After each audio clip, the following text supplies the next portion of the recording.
Pero entonces, si a Dios lo adoramos y a la Virgen no, entonces, ¿qué hacemos con ella? A la Virgen María la veneramos con un culto que eclesialmente se llama hiperdulía, que es una palabra no muy común entre nuestro lenguaje popular. ¿Y cuál es la diferencia entonces entre esos términos? Verán, hay 4 maneras de tributar culto en la iglesia. El primero se llama latría. El primer culto que tributamos se llama latría, se parece mucho a idolatría, que quiere decir adoración. Precisamente idolatría es adoración a ídolos. Nosotros no somos idólatras ni ególatras. Egolatría es adoración al propio yo. Hay personas que se adoran a sí mismos. Sí. Pero nosotros somos teólatras. Teos es Dios, latría es adoración. Entonces, adoración a Dios. Adoramos solamente a Dios. A nadie más adoramos. Éxodo 24 nos dice, solo al Señor tu Dios adorarás. Solo a Dios adoramos nosotros los católicos. Reto a cualquier persona que me muestre un solo texto eclesial, y me refiero a un texto válidamente eclesial, no un texto que escriba por ahí cualquier persona, no, que escriba una autoridad de la Iglesia, un solo texto que diga que debemos adorar a la Virgen María o algo semejante. En ninguna parte de la Iglesia ha dicho esto. Es más, el nuevo catecismo de la Iglesia Católica aclara que a la Virgen María no la adoramos, la veneramos con un culto de hiperdulía. La diferencia entre la latría y la hiperdulía es que la latría es un culto que tiene que ver con 3 cosas: sacerdote, víctima y altar. Sí. Sacerdote, víctima y altar, porque se ofrece sacrificio. En el culto de latría, que es adoración, ofrecemos sacrificios. Y noten que en la Eucaristía ofrecemos el único sacrificio de Jesucristo a Dios Padre. Ese sacrificio lo ofrecemos a Dios solamente. En ninguna parte de la misa, incluso en las misas que se hacen en honor a la Santísima Virgen María, nos damos cuenta que en ninguna parte se dice que el sacrificio se ofrece a la Virgen María. O sea, uno no dice por Cristo con Él y en Él, a ti Madre Omnipotente. No. Uno dice a ti Dios Padre Omnipotente, en la unidad del Espíritu Santo, etcétera. Noten que se ofrece a el Padre el sacrificio de Jesús, pero no a la Santísima Virgen María. Todos los pequeños sacrificios y mortificaciones que podemos ofrecer a nuestra Madre es porque ella los va a llevar a Dios, es porque ella los va a llevar a Jesucristo, su amado Hijo. En el libro de los Proverbios, en el capítulo 31, versículo 30, nos dice que la mujer que teme al Señor debe ser alabada, merece ser alabada. Y la Virgen María amó al Señor con ese temor reverencial, con ese temor filial y esponsal que siempre le tuvo. Y también en el Magnificat, en Lucas 1:46 y siguientes, la Virgen María cuando recita el Magnificat dice, desde ahora me llamarán bienaventurada todas las generaciones, porque el Poderoso ha hecho obras grandes por mí. Entonces, llamamos bienaventurada a la Virgen María porque esto tiene soporte bíblico. Pregúntate tú, si en tu iglesia llaman bienaventurada a María, si en tu iglesia llaman bienaventurada a María, están cumpliendo el mandato bíblico. Y la única iglesia que yo conozco que llame bienaventurada a la Virgen María y que la honre como se lo merece, es la Iglesia Católica, Apostólica y Romana. Sí. Así es. Yo les aseguro que si alguien se pone a adorar una silla o un arbolito, no faltará el que resulte ahí también adorando la silla o el arbolito.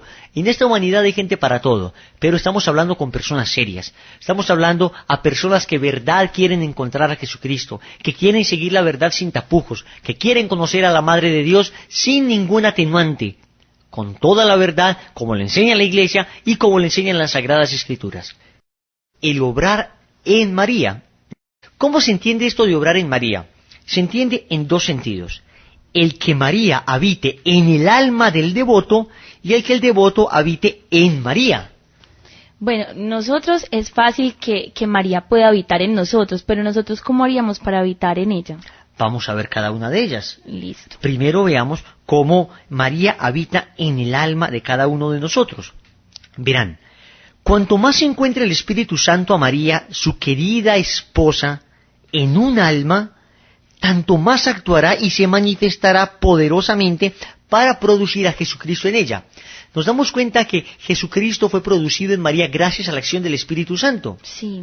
Es decir, la fusión entre el Espíritu Santo y María dan a Jesús. Ujú. Si María vive en nosotros, entonces el Espíritu Santo se derrama en nosotros como si fuera en María misma, para así dar a luz a Jesús en nuestra alma. Nosotros Sí. debemos dar a luz en nuestra alma a Jesús también continuamente. Que Sí. todas nuestras acciones sea como un dar a luz en nuestra alma a Jesús. Sí. Entonces, si María vive en nosotros, el Espíritu Santo va a ver ya no tu cara, ya no tu carne, ya no tu corazón, ya no tu ser, sino el ser, la carne, el alma y toda María. Sí. Entonces se va a derramar poderosamente en ti, como lo hizo cuando vino a encarnar al Verbo Divino en su vientre. Como si fuéramos un moldecito de María. Exactamente. Vamos a ser como un moldecito de María y sin embargo ella es el molde de Dios. Ujú. Entonces miren, Ay, miren sí. qué juego de palabras tan hermosa. María vive en nosotros. Cuando María vive en nosotros, nosotros nos volvemos como una réplica de María, como si María fuera continuamente la que viviera en nosotros y como si Dios no viera cuando nosotros le pedimos algo a nuestra propia naturaleza, sino a la de María, como si Dios no viera nuestra miseria, sino la bondad de María. Cuando nosotros le pedimos, piensen que nuestra voz, cuando decimos algo a Dios, es una voz tosca, brusca, afeada por el pecado. Ujú. Endurecida por nuestra maldad, y que Dios la escucha quizá distorsionada. Unos oídos tan dulces como los del Señor, ¿cómo no van a escuchar una voz llena de pecado como la nuestra, un poco distorsionada?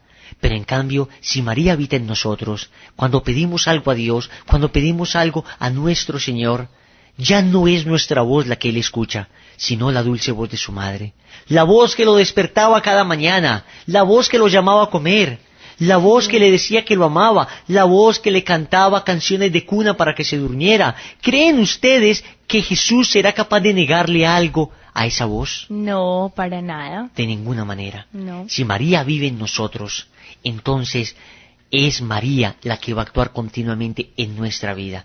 Es María la que va a hacer cada obra. Un compañero tenía un carrito y entonces resulta que estaba dejando a una persona en su casa y se le acercaron unos asaltadores. Le pusieron pistola y le dijeron: deje el carro, suéltelo, que no lo vamos a robar. El hombre de los nervios entregó las llaves y el carro se lo llevaron. Él simplemente entregó eso a la Virgen María, él era consagrado y dijo: madrecita, este carro es tuyo, yo vivo en ti, tú vives en mí, problema tuyo. A la media hora lo llamaron a decirle que el carro estaba abandonado por allá en una cuadra. Cuando llegaron a la cuadra se dieron cuenta que estaba abandonado justo al lado de una imagen de la Virgen María. Así hay muchos casos de personas que han perdido sus pertenencias y se les recuperan milagrosamente porque se las consagraron a la Virgen María. Y aunque no las recuperaran, no se preocupen, que le robaron fue a la Virgen María. Y al robarle a la Virgen María, ella no te dejará morir de hambre. Cuando se le roba a un consagrado, cuando se le hace algo a un consagrado, se le hace a la misma Virgen María. Por consiguiente, cuando insultas a un consagrado, cuando insultas a una persona que se entregó totalmente a la Virgen María, a Jesús por ella, entonces se está insultando a la misma Virgen María. ¿A qué nos referimos? A que María es el molde de Dios. Noten que una persona puede hacer una escultura de dos maneras. O coger un bloque de yeso, de cemento, y con un cincel y un martillo comenzar a golpear poco a poco, hasta que produzca la obra. Supongamos que vamos a hacer una imagen de Cristo, ¿no? Ujú. Entonces uno va golpeando, pero esto requiere mucho esfuerzo, requiere mucho sacrificio, demasiado talento, requiere mucho cuidado, porque un golpe mal dado podría arruinar la obra. O podríamos simplemente coger un molde de una figura de Cristo, introducir allí el material líquido, ya sea aluminio líquido o yeso líquido, se mete en el molde y sale la figura que tiene el molde. Así pues, ocurre con la Santísima Virgen María. Si nos introducimos en María, entonces saldremos siendo Cristos. Saldremos siendo como Jesús, y eso es lo que necesitamos, y eso es lo que queremos, y ese es el fin de nuestra devoción. Dios se introdujo en María y salió Cristo. Nosotros nos introducimos en María y salimos siendo como Cristos. Ella es el molde de Dios. O sea que ella es casi como si se convirtiera en nuestra madre, nos diera luz. Exactamente. Ella nos da luz.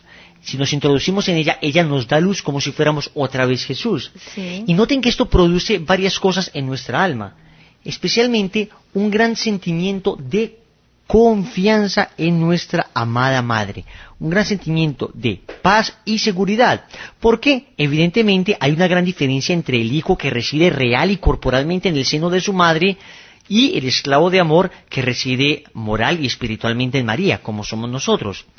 Pero las ventajas que se desprenden para el primero, el que reside físicamente, es simplemente una certeza física, pero el esclavo de amor, o sea, el consagrado a la Virgen María, solo goza de la certeza moral, y eso en el supuesto que persevere en esta dependencia total, a la cual es fácil sustraerse por infidelidad a la gracia.